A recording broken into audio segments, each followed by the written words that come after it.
ನಮಸ್ಕಾರ ಎಲ್ರಿಗೂ. ಇವತ್ತು ತಿಪ್ಪೇರುದ್ರ ಸ್ವಾಮಿ ತೇರಿಗೆ ಹೋಗಿ ಬರೋಣ ಅಂತ ಬೆಳಗ್ಗೆ ಉಪ್ಪಿಟ್ಟು ಮಾಡಿ ರೆಡಿ ಆಗಿದ್ದೀನಿ. ಅಷ್ಟರಲ್ಲಿ ನನ್ನ ಮಗ ಎದ್ದ.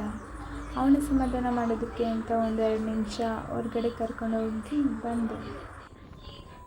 ಆ್ಯಂಡ್ ಈಗ ಸರಿಸುಮಾರು 4 ಗಂಟೆ ಆಗಿತ್ತು. ಅಷ್ಟರಲ್ಲಿ ರೆಡಿಯಾಗಿ ಜಾತ್ರೆಗೆ ಹೋಗೋಣ ಅಂತ ಹೋಗ್ತಾ ಇದ್ವಿ. ಹಬ್ಬ ಸಿಕ್ಕಾಪಟ್ಟೆ ನೀವೇ ನೋಡ್ತಿದ್ದೀರಲ್ಲ, ಕಾಲಿಡಕ್ಕೆ ಸಮೇತ ಜಾಗ ಇಲ್ಲ, ಅಷ್ಟು ಜನ ಇದ್ದಾರೆ. ಬಿಸಿಲು ಕೇಳೋದೇ ಬೇಡ. ನಮ್ಮ ಹುಡುಗ ತಲೆ ಮೇಲೆ ಟವಲ್ ಅಂದ್ಕೊಂಡು ಅವರ ಅಪ್ಪನ ಜೊತೆ ಇದ್ದಾನೆ. ತೇರನ್ನು ನೋಡೋಕ್ಕೆ ಜನ ಎಲ್ಲ ಫುಲ್ಲು ಕಾಂಪೌಂಡ್ ಮೇಲೆಲ್ಲ ಹತ್ತಿ ಕುಂತಿದ್ದಾರೆ. ಆ್ಯಂಡ್ ನೋಡ್ಬೋದು ಸಿಕ್ಕಾಪಟ್ಟೆ ಜನ ಇದ್ದಾರೆ. ಪೃಥ್ವಿಯವರು ಜೆ ಮಾಡು ಅಂದರೆ ಮಾಡಿದ್ದು ಹೀಗೆ. ಆ್ಯಂಡ್ ಸಿಕ್ಕಾಪಟ್ಟೆ ಬಿಸಿಲು ಇದೆ. ಟವಲ್ ಹೊದ್ಕೊಳ್ತಾ ಇರಲಿಲ್ಲ.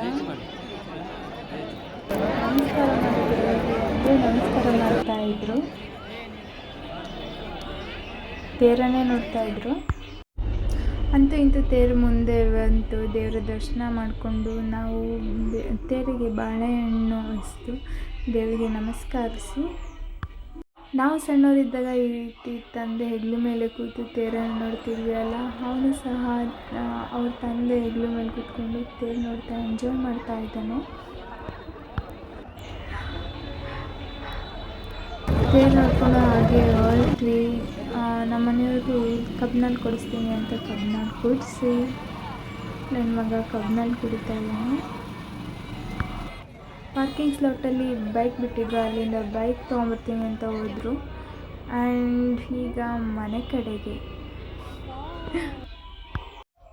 ಮನೆಗೆ ಹೋಗ್ತಾನೆ ಅಷ್ಟು ದೂರದಿಂದಲೂ ಕೊಬ್ಬರಿ ಸುಡ್ತಾ ಇರೋದು ಕಾಣಿಸ್ತಾ ಇದೆ ದೇವರಿಗೆ.